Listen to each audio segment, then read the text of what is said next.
साथियों, दिल्ली के जंतर मंतर पर जिस तरह का दृश्य देखने को मिला, उससे मैं काफ़ी आहत हूँ। और शायद इस देश को चाहने वाले जो भी लोग हैं, उनको बहुत तकलीफ हुई होगी इस सरकार से। क्या पुलिस, सुरक्षा बल, जो हमारे देश के बच्चे भविष्य थे, छात्र छात्राएं, जिनके लिए हम लोग उम्मीद लगाए रखते हैं कि हाँ, वो हमारे परिवार और देश का भविष्य बनेंगे, उनको कितनी बेरहमी से मारा जा रहा था, लाठियों से। और ऐसी घिनौनी तस्वीरें, एक पुलिस वाला तो छात्राओं के पीछे लाठी डाल रहा था। ये सुरक्षाकर्मी हैं, ये तो वर्दीधारी गुंडे थे। इन्होंने अपनी नेम प्लेट क्यों नहीं लगाई थी? वो इसलिए, क्योंकि जब नेम प्लेट नहीं लगाते तो इसका मतलब है ये क्राइम करने वाले। अमित शाह गृह मंत्री, इसकी सारी जिम्मेदारी गृह मंत्रालय पर है और गृह मंत्री ही इसके जिम्मेदार हैं। उनको अगर कुछ भी शर्म हो तो तुरंत अपना इस्तीफा दे देना चाहिए। लेकिन ये बीजेपी की सरकार है, ये ऐसा ही राम राज लाना चाह रही थी, ये ऐसा ही हिंदू राष्ट्र बना रही थी। लेकिन उनको ये नहीं मालूम था, ये भारत देश संविधान से चलता है। ये भारत देश के लोग सैकड़ों सालों से आपस में हिंदू, मुस्लिम, सिख, ईसाई सब मिलजुल कर रहते थे। आज उनके बच्चों का भी भविष्य बर्बाद हो रहा है। आज उन पे लाठियाँ चलाई जा रही थी, बेरहमी से छात्राओं को पीटा जा रहा था। लेकिन जो लोग प्रोटेस्ट में शामिल थे, उनको सैल्यूट है। जिनके दिल में पीड़ा थी वो वहाँ पहुँचे और हजारों छात्र छात्रा जात धर्म के बंधन को छोड़कर वो इस देश के भविष्य बनाने के लिए निकले हैं।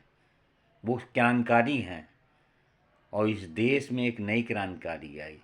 बीजेपी की सरकार इससे पहले भी रहे, माननीय अटल जी प्रधानमंत्री रहे, लेकिन लोग उनका सम्मान करते थे। ऐसा क्रूर शासक बैठा है, ऐसा क्रूर शासक बैठा है, ऐसा गृह मंत्री क्रूर बैठा है, जो दमन करके, लाठियां चला के, दहशत फैला के शासन करना चाहते हैं। हमारे योगी जी ने थोड़ा सा इस बात का विरोध भी किया लाठी चलाने वालों के ऊपर, कि छात्रों पर लाठी नहीं चलाई जाती है, तो उनको सम्मानित तरीके से मैं बोलूँगा। लेकिन योगी जी, आपसे अपील है कि आप उत्तर प्रदेश को बचाए रखें, दमन का रवैया खत्म करें।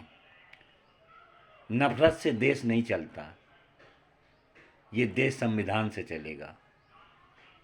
और जो भी संविधान विरोधी, पहले ही सांसद विधायक बीजेपी की सरकार के आने के बाद ये बयान देने लगे कि हम तो संविधान को ख़त्म करने आए हैं, हम संविधान को नहीं मानते, तो ये देश संविधान से चलेगा। और ये सरकार जो बनी है, ये ईवीएम के जरिए बनी है, जनता के वोट के अधिकार पर डकैती डाल के बनी है। जनता इनको वोट नहीं करती, इसलिए ये बेफिक्र हैं। ये जानते कि हमें कोई वोट दे या ना दे, हम तो सरकार बना लें। हम वोटर लिस्ट से नाम हटाकर, वोटर लिस्ट में नाम बढ़ाकर हम सत्ता में आ जाते हैं। बंगाल इसका उदाहरण है। बंगाल में फोर्स लगा दी और सरकार बना ली। सांसद विधायकों को ईडी का भय दिखाकर, डर दिखाकर तोड़ते हैं। ये पैसे लो, हमारे साथ आओ वरना जेल की हवा खाओ। ऐसी सरकार, ऐसी क्रूर सरकार का अंत अब निश्चित हो गया है। जनता ने सब देखा।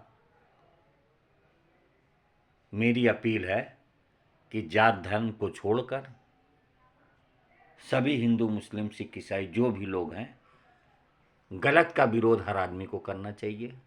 ये ऐसे क्रूर शासन का अंत होना चाहिए। इनके सांसद, विधायक जो समर्थक है, इनको रोडों पर जूतों से मारना चाहिए, जूतों से।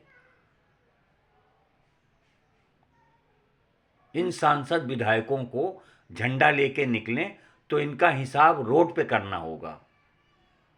ऐसे क्रूर शासन का अंत करना होगा।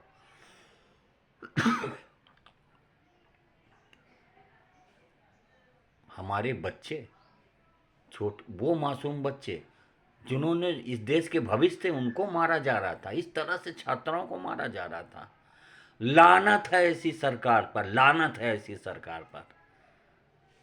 ऐसे क्रूर शासक आज़ादी के बाद से हमने देखा ही नहीं। एक वो प्रधानमंत्री श्रीमती इंदिरा गांधी थी जिन्होंने अपनी कुर्बानी दे दी। एक से एक प्रधानमंत्री आए, ऐसा शासक कोई नहीं आया। मोदी जी, आपका दिन पूरा हो गया, आपकी सरकार का दिन पूरा हो गया। गृह मंत्री जी अमित शाह जी, आपने, शायद आप तड़ीपार थे, आप बना दिए गए। आपने वो रूप भी दिखा दिया कि एक तड़ीपार ज़्यादा से ज़्यादा क्या कर सकता है। वो क्रिमिनल माइंड, उन बच्चों को भी क्रिमिनल बनाए, उन पर मुकदमे आप कायम करवा रहे हो। उनका भविष्य बर्बाद करके क्या आप सुरक्षित रहोगे? ये इस देश की जनता, हमारे अधिवक्तागण, सुप्रीम कोर्ट, हाई कोर्ट के सब खड़े हो गए उनके साथ। आप गलत करोगे तो आपका भी हिसाब होगा, एक एक चीज का हिसाब होगा। जय भीम, जय भारत, जय संविधान।